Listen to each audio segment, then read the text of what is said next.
열린교회 성도 여러분 안녕하세요. 오늘 2024년 1월 1일입니다. 1월 1일 새해 첫날 말씀 묵상 함께 하겠습니다. 오늘 묵상할 말씀은 신명기서 1장 1절부터 18절의 말씀입니다. 먼저 함께 읽겠습니다. 이는 모세가 요단 저쪽 숲 맞은편에 아라바 광야 곧 바란과 도벨과 라반과 하세롯과 디사합 사이에서 이스라엘 무리에게 선포한 말씀이니라. 호렙산에서 세일산을 지나 가데스 바네에까지 10하루 길이었더라. 40째 해 11째 달 그 달 첫째 날에 모세가 이스라엘 자손에게 여호와께서 그들을 위하여 자기에게 주신 명령을 다 알렸으니 그때에 모세가 헤스본에 거주하는 아모리 왕 시온을 쳐 죽이고 에드레이에서 아스다롯에 거주하는 바산 왕 옥을 쳐 죽인 후라. 모세가 요단 저쪽 모압 땅에서 이 율법을 설명하기 시작하였더라. 일러스되 우리 하나님 여호와께서 호렙산에서 우리에게 말씀하여 이르시기를 너희가 이 산에 거주한 지 오래니 방향을 돌려 행진하여 아모리 족속의 산지로 가고 그 근방 곳곳으로 가고 아라바와 산지와 평지와 네겝과 해변과 가나안 족속의 땅과 레바논과 큰 강 유브라데까지 가라. 내가 너희의 조상 아브라함과 이삭과 야곱에게 맹세하여 그들과 그들의 후손에게 주리라 한 땅이 너희 앞에 있으니 들어가서 그 땅을 차지할지니라. 그때에 내가 너희에게 말하여 이르기를 나는 홀로 너희의 짐을 질 수 없도다. 너희의 하나님 여호와께서 너희를 번성하게 하셨으므로 너희가 오늘날 하늘의 별같이 많거니와 너희 조상의 하나님 여호와께서 너희를 현재보다 1000배나 많게 하시며 너희에게 허락하신 것과 같이 너희에게 복 주시기를 원하노라. 그런즉 나 홀로 어찌 능히 너희의 괴로운 일과 너희의 힘겨운 일과 너희의 다투는 일을 담당할 수 있으랴. 너희의 각 지파에서 지혜와 지식이 있는 인정받는 자들을 택하라. 내가 그들을 세워 너희 수령을 삼으리라 한즉 너희가 내게 대답하여 이르기를 당신의 말씀대로 하는 것이 좋다 하기에 내가 너희 지파의 수령으로 지혜가 있고 인정받는 자들을 취하여 너희의 수령을 삼되 꼭 각 지파를 따라 1000부장과 100부장과 50부장과 10부장과 조장을 삼고 내가 그때에 너희의 재판장들에게 명하여 이르기를 너희가 너희의 형제 중에서 송사를 들을 때에 쌍방간의 공정이 판결할 것이며 그들 중에 있는 타국인에게도 그리할 것이라. 재판은 하나님께 속한 것인즉 너희는 재판할 때의 외모를 보지 말고 귀천을 차별 없이 듣고 사람의 낯을 두려워하지 말 것이며 스스로 판단하기 어려운 일이 있거든 내게로 돌리라. 내가 들으리라 하였고 내가 너희의 행할 모든 일을 그때에 너희에게 다 명령하였느니라. 아멘. 오늘부터 우리는 신명기서를 함께 묵상합니다. 신명기서는 여러분이 아시는 것처럼 모세오경 중 5번째 성경으로 이 신명기라는 히브리어의 원어는 신명기 1장 1절에 이것들은 말씀들이다 라는 서두에서 취한 것입니다. 히브리어로는 하다데비림인데 하다데비림 즉 말씀들이란 의미를 갖는 것이 바로 이 신명기서입니다. 그래서 신명기는 말씀들로 이루어진 책이에요. 그런데 어떤 말씀들을 담고 있을까요? 이는 다름 아닌 출애굽기, 레위기, 민수기, 서에 기록된 중요한 율법들을 모세가 설교 형식으로 다시 선포하면서 그 말씀들을 기록한 것들입니다. 신명기를 기록할 때는 이스라엘 백성이 애굽 땅을 나온 지 40여 년이 지나 모압 동편에 모여서 가나안 땅을 들어갈 준비를 하고 있었을 시기입니다. 여기에 모인 이스라엘 백성들, 이제 싸움에 나갈 수 있는 장정이 60만 명, 어린 아이들, 여성들까지 합치면 200만 명에서 300만 명 정도 되는 그러한 민족입니다. 이들은 애굽에서 나올 때 20세 미만이거나 이제 광야에서 태어난 2세대들입니다. 그래서 모세는 이스라엘 백성이 애굽에서 여기까지 나오게 된 40년 동안의 역사와 그리고 그 가운데 역사하셨던 각종 율법, 규례, 그리고 가나안 땅에 들어가게 되면 각종 이방신들이 있는데 그 속에서 환경의 영향을 받지 않고 하나님만 온전히 섬겨야 할 책임이 있는 이스라엘 백성을 교육한다는 것은 당연한 일이고 필수적인 일이었던 것입니다. 따라서 신명기서의 내용은 이러한 환경과 여건 속에 있는 이스라엘 백성에게 말씀을 강조하기 위하여 교육한 내용으로 교훈적이고 설교적인 형태로 기록되어 있는 것입니다. 전체적인 내용을 편의상 세 부분으로 나누어 볼 수 있는데 전체를 설교로 보았을 때 세 편의 설교로 나눌 수가 있습니다. 첫 번째 설교는 1장 1절부터 4장 43절까지로 이스라엘 자손이 호렙산을 떠나 가데스 바네아를 거쳐 아모리 왕 시온과 바산 왕 옥을 멸하기까지의 여정에 대한 이야기를 하고 있습니다. 두 번째 설교는 4장 44절부터 26장까지의 말씀으로 십계명을 비롯한 여러 율법에 대한 설명을 하고 있습니다. 특별히 12장부터 26장은 신명기 법전이라고 불리고 있는 그런 부분입니다.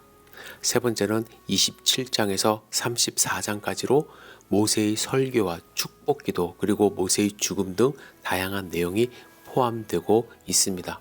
오늘 말씀은 설교의 첫 번째 시작되는 부분으로 가나안 땅을 정복하기 바로 직전에 하나님이 이스라엘에게 시내산을 떠나 약속의 땅으로 가라고 명령하셨던 일을 회고한 후에 이스라엘의 지도자들을 세운 일을 언급하고 있습니다.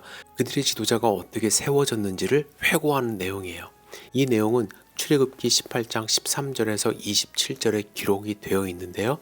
이스라엘 백성이 시내산으로 출발하기 전에 모세가 장인 이드로의 조언에 따라서 지도자들을 세웠던 내용입니다. 모세가 이 일을 가장 먼저 회고한 이유가 여러분 무엇이었을까요? 무엇보다도 하나님께서 아브라함에게 그의 자손들이 하늘의 별처럼 많아지게 될 것이다. 이 약속이 지금 이루어졌음을 강조하기 위함입니다. 그래서 혼자서는 절대로 할 수 없다. 모세 혼자서는 절대로 할 수 없다.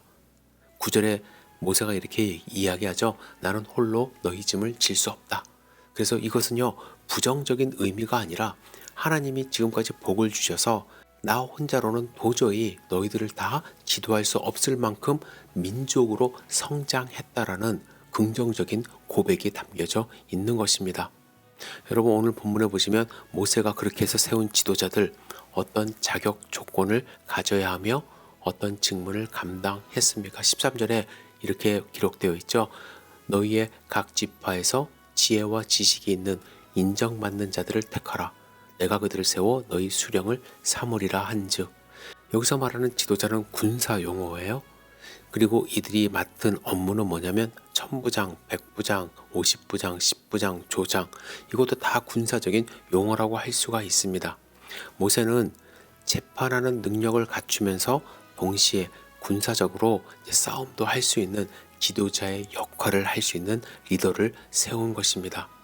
지도자들은 특별히 지혜와 지식 그리고 다른 사람들에게 인정을 받는 자들이어야 했다고 말합니다. 그리고 이들은 동족인 이스라엘 사람이 관련된 사건뿐만 아니라 타국인들에게도 공정하게 판결을 내려야 했고 외모 혹은 귀천을 보지 말아야 할 것을 강조하고 있습니다. 이 말씀 요즘에 더 강하게 우리에게 와 닿는 것 같아요. 귀천으로 돈의 많고 적음으로 사람들이 판단하지 않습니까? 그런 거 보지 말라고 하나님이 수천 년 전에 이미 말씀을 하셨어요. 모든 재판은 하나님께 속해 있기 때문에 공의의 하나님을 따라서 그것을 대신하여 재판하는 지도자들도 공정하게 재판하기를 하나님이 원하셨습니다. 이것이 하나님이 세우고자 하는 나라의 기본 철학입니다.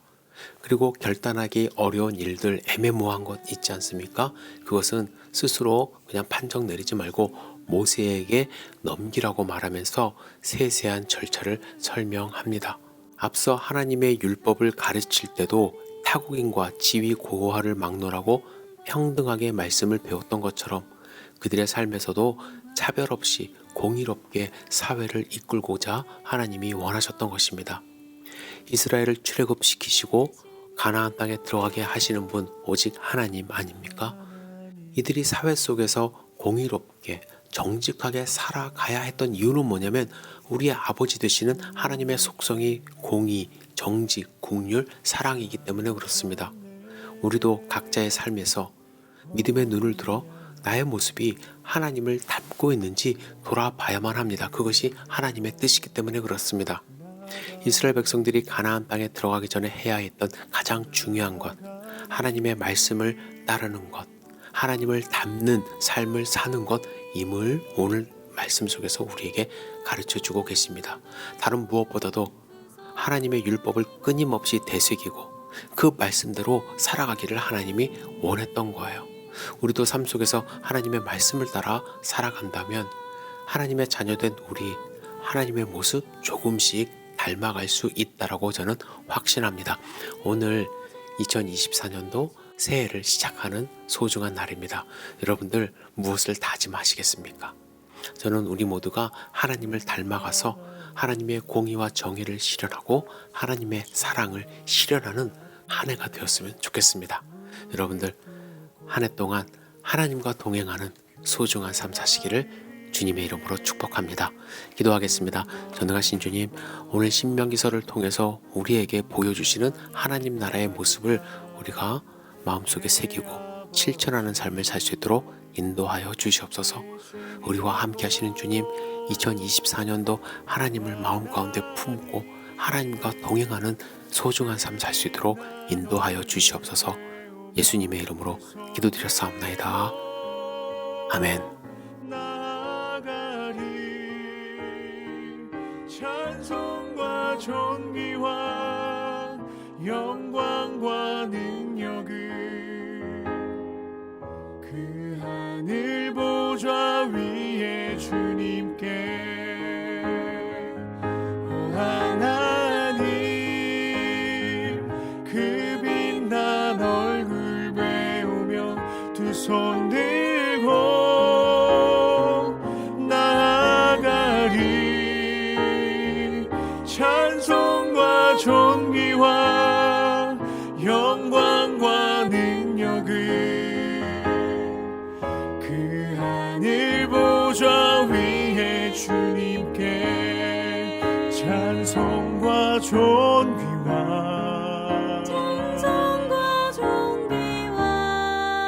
영광과 능력을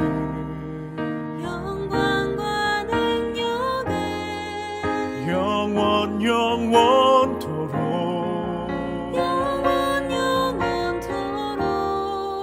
받아 주옵소서.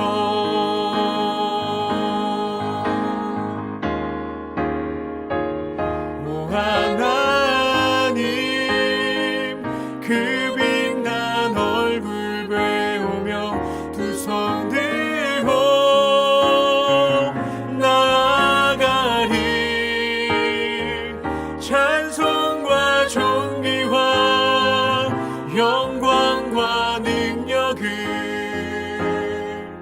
그 하늘 보좌 위에 주님께 그 하늘 보좌 위에 주님께